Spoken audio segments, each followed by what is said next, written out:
This is the feel-good story of the week, and it's going to absolutely make your day. This is poetic justice, Danish style. There's a particular kind of political arrogance that believes it can weaponize Donald Trump. Not defeat him, not out-argue him, weaponize him. Turn his ambitions into a fundraising tool, a campaign poster, a rallying cry, and ride the wave of manufactured outrage all the way back into power. That's exactly what the Danish Prime Minister just attempted. And as of last night, the Danish people delivered their verdict. And it was not the verdict she was expecting. Hey gang, it's me, Dr. Steve, your patron professor, enjoying yet another glorious day in Trump's golden age that you made possible back in November of 2024. So if you want a front row seat on how you continue to change the world in ways you never even imagined, make sure to smack that bell and subscribe button. All right, so to fully understand, to fully enjoy the delicious disaster that just befell upon Denmark's left-wing leader, we've got to go back to January of last year when Donald Trump, freshly re-inaugurated, energized, and utterly uninterested in diplomatic niceties, announced that the United States was going to acquire Greenland and would not take no as an answer. Now, if you've been following this channel, you know that that was not a new idea. Trump had floated it back during his first term, following in the footsteps of Harry Truman, who offered Denmark $100 million for Greenland back in 1946. But this time, it landed differently, because this time Trump said it with the full weight of American civilizationalism behind him. Trump wanted Greenland as part of the United States reasserting the Monroe Doctrine as the Donroe Doctrine, the foundational U.S. foreign policy principle declaring that the Western Hemisphere centers on and revolves around the United States as the core civilizational security sphere. Now, of course, the European political class erupted. Elites in Germany and Sweden rallied to Denmark's side. Nordic leaders condemned Trump's threatening rhetoric. And Mette Frederiksen, the Social Democratic Prime Minister who had governed Denmark since 2019, she stepped up to the microphone and she said, along with Greenland's new Prime Minister, they delivered the line that made them internationally famous: the U.S. will never, ever get Greenland. Strong words, we were told. Presidential words, even. The kind of words that echo in the chambers of the United Nations. You know, the kind of words that get you quoted in every newspaper on the continent and praised at every Davos dinner. Frederiksen was, in that moment, exactly what the globalist media wanted her to be. The conscience of Europe, the small nation standing tall against the American bully. And her poll numbers, at least the ones that were reported on, appeared to confirm that she was on a political roll. And that is when she made her fatal mistake. On February 26, more than 6 months before she was legally required to, Mette Frederiksen announced a snap election for March 24th. The logic was nakedly political. She watched her approval ratings climb on the back of her Greenland defiance, and so she decided that she could exploit that moment, thinking that the vast majority of Danes despised Trump, and she could expand her party's numbers, the Social Democrats, in the Danish parliament. It was a cynical maneuver dressed up as statesmanship, and the Danish people saw right through it. Last night, the election results were in.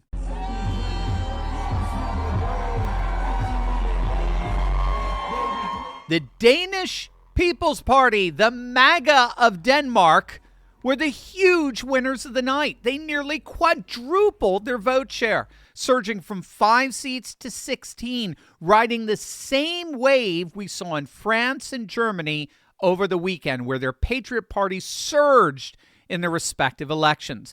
Prime Minister Frederiksen's party, the Social Democrats, the party that had governed Denmark for most of the past century, the party that built Denmark's legendary welfare state, they collapsed.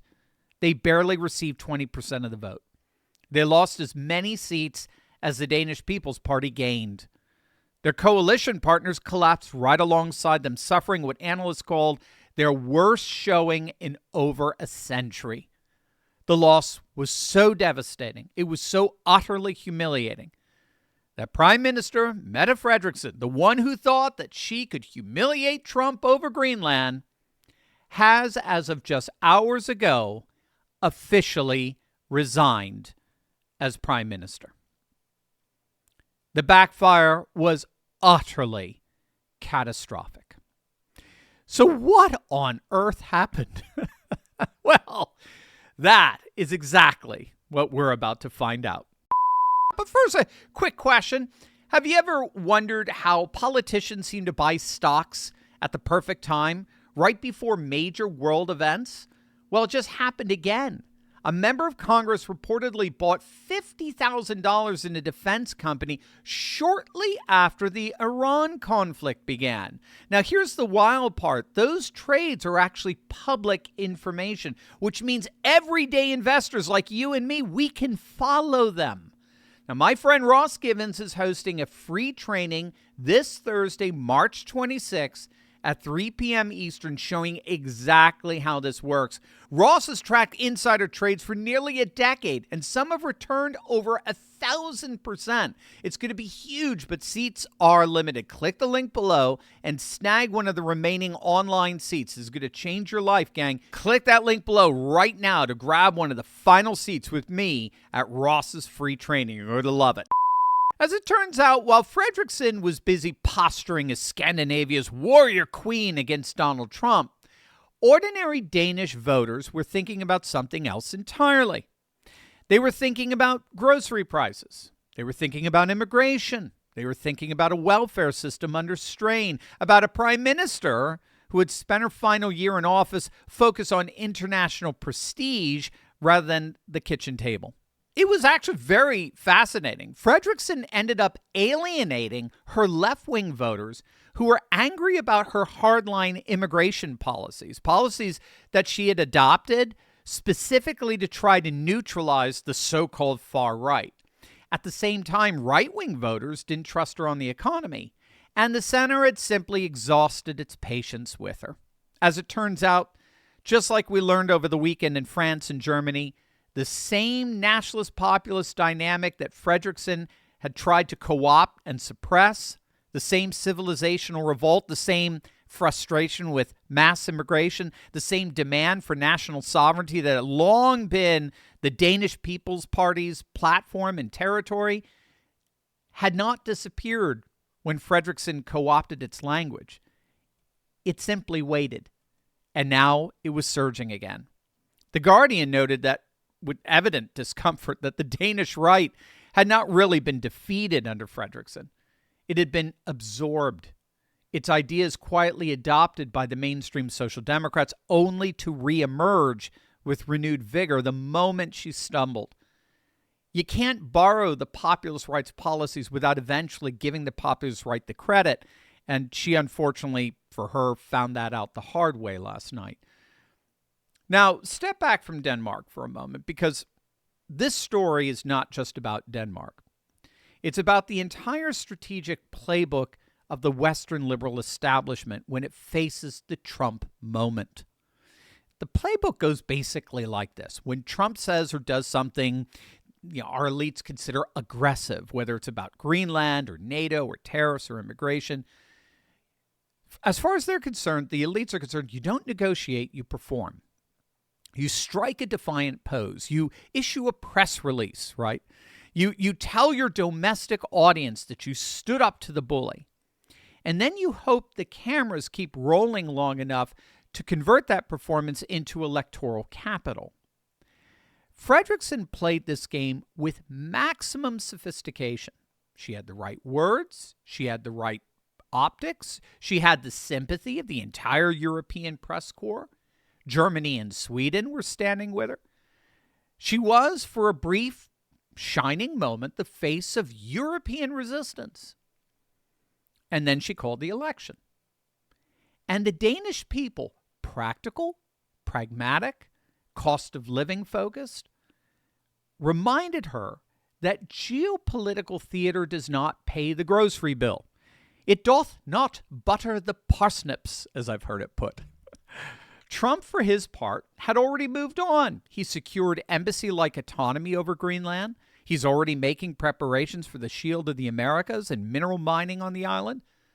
The crisis Frederickson had built her entire campaign around was quietly deflating, even as she went door to door asking for votes. She gambled that Trump would remain maximally aggressive, and of course he didn't. It's called the art of the deal, and Trump always wins. And she was left holding a campaign built around a crisis that simply never materialized. And so there's a lesson here for every European politician who believes that writing anti-Trump sentiment is a sustainable political strategy. Simply put, it isn't. Voters aren't stupid. They understand the difference between a genuine crisis and a manufactured one.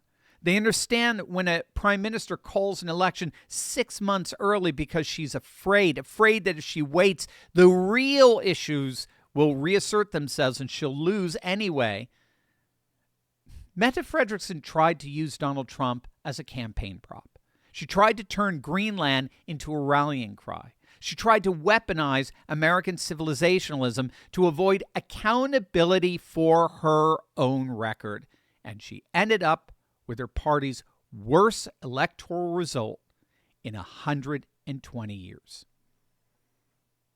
Ironically, it was the Danish People's Party, Denmark's own MAGA movement, that celebrated election night. The nationalists, the immigration hawks, the civilizational populists, they were the ones with a reason to smile. And that tells you everything you need to know about where Europe is actually heading, regardless of what any liberal prime minister tells the cameras.